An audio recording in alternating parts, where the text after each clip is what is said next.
ಎಲ್ಲರಿಗೂ ನಮಸ್ಕಾರ. ಅಪ್ಪೀಸ್ ಕುಕ್ಕರ್ಗೆ ಸ್ವಾಗತ. ನಾನು ನಿಮ್ಮ ಪ್ರೀತಿಯ ಅಪ್ಪಿ. ವೀಕ್ಷಕರೇ, ನಮ್ಮನೆ ಕುಕ್ಕರ್ ವಿಷಲ್ ಕೂಗುವಾಗ ನೀರು ಹೊರಗಡೆ ಬರುತ್ತೆ. ಎಲ್ಲಿ ಕುಕ್ಕರ್ ಸ್ಫೋಟ ಆಗ್ಬಿಡುತ್ತೋ ಅನ್ನೋ ಭಯ ಆಗುತ್ತೆ. ಕುಕ್ಕರ್ನಿಂದ ನೀರು ಬರ್ತಾ ಇದ್ರೆ ಏನ್ ಮಾಡಬೇಕು ಅನ್ನೋದು ತುಂಬಾ ಜನರ ಪ್ರಶ್ನೆ. ಹಾಗಾದ್ರೆ ಕುಕ್ಕರ್ ವಿಷಲ್ ಕೂಗುವಾಗ ನೀರು ಬಂದ್ರೆ ಏನ್ ಮಾಡಬೇಕು, ಕುಕ್ಕರ್ ಲೀಕೇಜ್ ಆದ್ರೆ ಏನ್ ಮಾಡಬೇಕು ಅನ್ನೋದನ್ನ ಈ ವಿಡಿಯೋದಲ್ಲಿ ನೋಡೋಣ.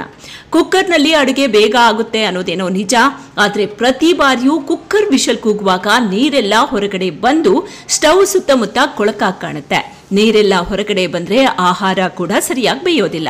ಇದು ಬಹುತೇಕ ಮನೆಗಳ ಕುಕ್ಕರ್ ಕತೆ. ಹಾಗಾದ್ರೆ ಇಂಥ ಸಮಯದಲ್ಲಿ ಏನ್ ಮಾಡಬೇಕು? ಸೂಪರ್ ಟಿಪ್ಸ್ ನಿಮ್ಗಾಗಿ. ಮೊದಲನೇ ಟ್ರಿಕ್ಸ್, ರಬ್ಬರ್ ಅನ್ನ ಆಗಾಗ ಚೆಕ್ ಮಾಡ್ತಾ ಇರಬೇಕು. ಹೌದು, ಕುಕ್ಕರ್ ಮುಚ್ಚಳದ ರಬ್ಬರ್ ಇರುತ್ತಲ್ಲ, ಅದು ಲೂಸ್ ಆಗ್ತಾ ಇರುತ್ತೆ. ಇದರಿಂದ ನೀರು ಹೊರಗಡೆ ಬರುತ್ತೆ. ಗ್ಯಾಸ್ಕೆಟ್ ಏನಾದ್ರೂ ಲೂಸ್ ಆಗಿದ್ರೆ ಅದನ್ನ ಬದಲಾಯಿಸಬೇಕು.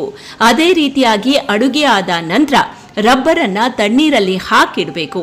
ಆಗ ರಬ್ಬರ್ ಇದೆಯಲ್ಲ, ಅದು ಹೆಚ್ಚು ಬಾಳಿಕೆ ಬರುತ್ತೆ. ಸೆಕೆಂಡ್ ಟ್ರಿಕ್ಸ್, ವಿಜುವಲ್ ಅನ್ನ ಕ್ಲೀನ್ ಮಾಡ್ತಾ ಇರಬೇಕು. ಪ್ರತಿ ಬಾರಿಯೂ ಕೂಡ ಕುಕ್ಕರ್ ಮಾತ್ರ ಕ್ಲೀನ್ ಮಾಡುವುದಲ್ಲ, ವಿಜುವಲ್ ಕಡೆನೂ ಕೂಡ ನಿಮ್ಮ ಫೋಕಸ್ ಇರಬೇಕು. ವಿಜುವಲ್ ಅನ್ನ ಕ್ಲೀನ್ ಮಾಡ್ತಾ ಸ್ವಚ್ಛಗೊಳಿಸ್ತಾ ಇರಬೇಕು. ಕೆಲವೊಂದು ಸಾರಿ ಏನಾಗುತ್ತೆ, ಕುಕ್ಕರ್ನ ಸೀಟಿಯಲ್ಲಿ ಆಹಾರ ಸಿಕ್ಕಾಕೊಂಡ್ಬಿಡುತ್ತೆ. ಸೀಟಿಯಲ್ಲಿ ಆಹಾರ ಸಿಕ್ಕಾಕೊಂಡ್ರೆ ಅದರಲ್ಲಿ ಕೊಳೆ ಕೂತ್ರೆ ಹಬೆ ಹೊರಗಡೆ ಸರಿಯಾಗಿ ಬರೋದಿಲ್ಲ. ಹೀಗಾಗಿ ಕುಕ್ಕರ್ನ ಸೀಟಿಯನ್ನ ಆಗಾಗ ಚೆಕ್ ಮಾಡಬೇಕು. ಅದನ್ನ ಬ್ರಷ್ನಿಂದ ಡೈಲಿ ಕ್ಲೀನ್ ಮಾಡ್ತಾ ಇರಬೇಕು. ಮೂರನೇ ಟ್ರಿಕ್ಸ್, ಎಣ್ಣೆ ಹಚ್ಚಿ. ಇದು ಬೆಸ್ಟ್ ಟ್ರಿಕ್ಸ್. ಕುಕ್ಕರ್ನಿಂದ ನೀರು ಬರದಂತೆ ತಡೆಯೋದಕ್ಕೆ ನೀವು ಎಣ್ಣೆಯನ್ನ ಬಳಸಬಹುದು. ಕುಕ್ಕರ್ನ ಮುಚ್ಚಳದ ಸುತ್ತಲೂ ಎಣ್ಣೆಯನ್ನ ಹಚ್ಚಿ, ಇದು ಕುಕ್ಕರ್ನಲ್ಲಿರುವ ನೀರನ್ನ ಹೊರಗಡೆ ಬರೋದಕ್ಕೆ ಬಿಡೋದಿಲ್ಲ. ಫೋರ್ತ್ ಒನ್, ನೀರಿನ ಪ್ರಮಾಣ ಕರೆಕ್ಟ್ ಆಗಿರಲಿ. ಕುಕ್ಕರ್ಗೆ ಜಾಸ್ತಿ ನೀರು ಹಾಕೋದು ಅಥವಾ ಕುಕ್ಕರ್ ಅನ್ನ ಹೆಚ್ಚಿನ ಉರಿಯಲ್ಲಿ ಇಟ್ಟರೂ ಕೂಡ ನೀರ್ ಲೀಕ್ ಆಗುತ್ತೆ.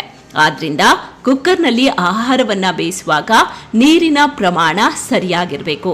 ಜಾಸ್ತಿ ನೀರನ್ನ ಹಾಕಬಾರ್ದು. ಇನ್ನು ಮೀಡಿಯಂ ಉರಿಯಲ್ಲಿ ಬೇಯಿಸಿದ್ರೆ ಕುಕ್ಕರ್ನಿಂದ ನೀರು ಹೊರಗಡೆ ಬರಲ್ಲ. ಕೆಲವರು ಏನ್ ಮಾಡ್ತಾರೆ, ಅನ್ನಕ್ಕೆ ಅಥವಾ ಕುಕ್ಕರ್ನಲ್ಲಿ ಏನಾದ್ರೂ ತರಕಾರಿಗಳನ್ನ ಬೇಯೋದಕ್ಕಿಟ್ರೆ ದೊಡ್ಡ ಉರಿಯಲ್ಲಿ ಬೇಯೋದಕ್ಕಿಡ್ತಾರೆ.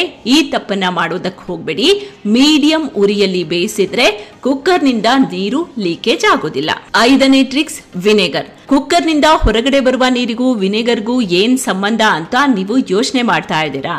ಈ ಟ್ರಿಕ್ ಕೂಡ ನೀರು ಸೋರಿಕೆ ಆಗದಂತೆ ಕೆಲಸ ಮಾಡುತ್ತೆ.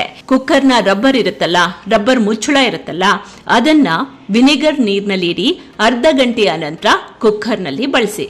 ಕುಕ್ಕರ್ ಮತ್ತೆ ಹೊಸ ರೀತಿಯಲ್ಲಿ ಕೆಲಸ ಮಾಡುತ್ತೆ. ಅಂದಹಾಗೆ ವೀಕ್ಷಕರೇ, ಯಾವುದೇ ಬ್ರ್ಯಾಂಡ್ ಆದ್ರೂ, ಯಾವುದೇ ಬ್ರ್ಯಾಂಡ್ ನ ಕುಕ್ಕರ್ ಇದ್ರೂ ಕೂಡ ಅದನ್ನ ಸರಿಯಾಗಿ ಬಳಸದೇ ಇದ್ರೆ ಇಂಥ ಸಮಸ್ಯೆಗಳು ಎದುರಾಗ್ಬಿಡುತ್ತೆ. ಅಡಿಗೆ ಮಾಡುವಾಗ ಕುಕ್ಕರ್ನಿಂದ ನೀರು ಹೊರಗಡೆ ಬರೋದಕ್ಕೆ ಕಾರಣ ಸ್ವಚ್ಛತೆಯ ಕೊರತೆ. ಇನ್ನು ಕುಕ್ಕರ್ಗಳನ್ನ ಮಾಮೂಲಿ ಪಾತ್ರೆಗಳಂತೆ ತೊಳಿಬಾರ್ದು.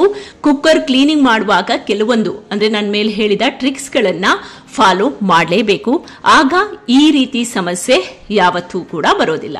ನೋಡಿದ್ರಲ್ಲ ವೀಕ್ಷಕರೇ, ಇದು ತುಂಬಾ ಜನರ ಸಮಸ್ಯೆ, ಅಡಿಗೆ ಮಾಡೋರ ಸಮಸ್ಯೆ. ಕುಕ್ಕರ್ ನಲ್ಲಿ ವಿಷಲ್ ಕೂಗುವಾಗ ನೀರ್ ಲೀಕೇಜ್ ಆಗುತ್ತೆ, ಹೊರಗಡೆ ಬರುತ್ತೆ, ಚೆಲ್ಲುತ್ತೆ, ಗಲೀಜಾಗುತ್ತೆ, ಹಾಗೆ ಹೀಗೆ ಅಂತ ಹೇಳಿ ಹೇಳ್ತಾನೆ ಇರ್ತಾರೆ. ಆದ್ರೆ ಈ ಟ್ರಿಕ್ಸ್ ಗಳನ್ನ ಫಾಲೋ ಮಾಡಿ ನಿಮ್ಮ ಸಮಸ್ಯೆಗೆ ಪರಿಹಾರ ಸಿಗುತ್ತೆ. ವೀಕ್ಷಕರೇ, ಇದು ಎಲ್ಲರಿಗೂ ಯೂಸ್ಫುಲ್ ಆಗುವಂತಹ ವಿಡಿಯೋ. ಹೀಗಾಗಿ ಆದಷ್ಟು ಶೇರ್ ಮಾಡಿ, ಇಷ್ಟ ಆದ್ರೆ ಲೈಕ್ ಮಾಡಿ. ಜೊತೆಗೆ ನೀವಿನ್ನೂ ಕೂಡ ನಮ್ಮ ಚಾನೆಲ್ ಅನ್ನ ಸಬ್ಸ್ಕ್ರೈಬ್ ಮಾಡಿಲ್ಲ ಅಂತ ಅಂದ್ರೆ ಈ ಕೂಡಲೇ ಸಬ್ಸ್ಕ್ರೈಬ್ ಮಾಡಿ. ಪಕ್ಕದಲ್ಲೇ ಬೆಲ್ ಐಕಾನ್ ಇರುತ್ತೆ, ಅದನ್ನ ಕ್ಲಿಕ್ ಮಾಡಿ.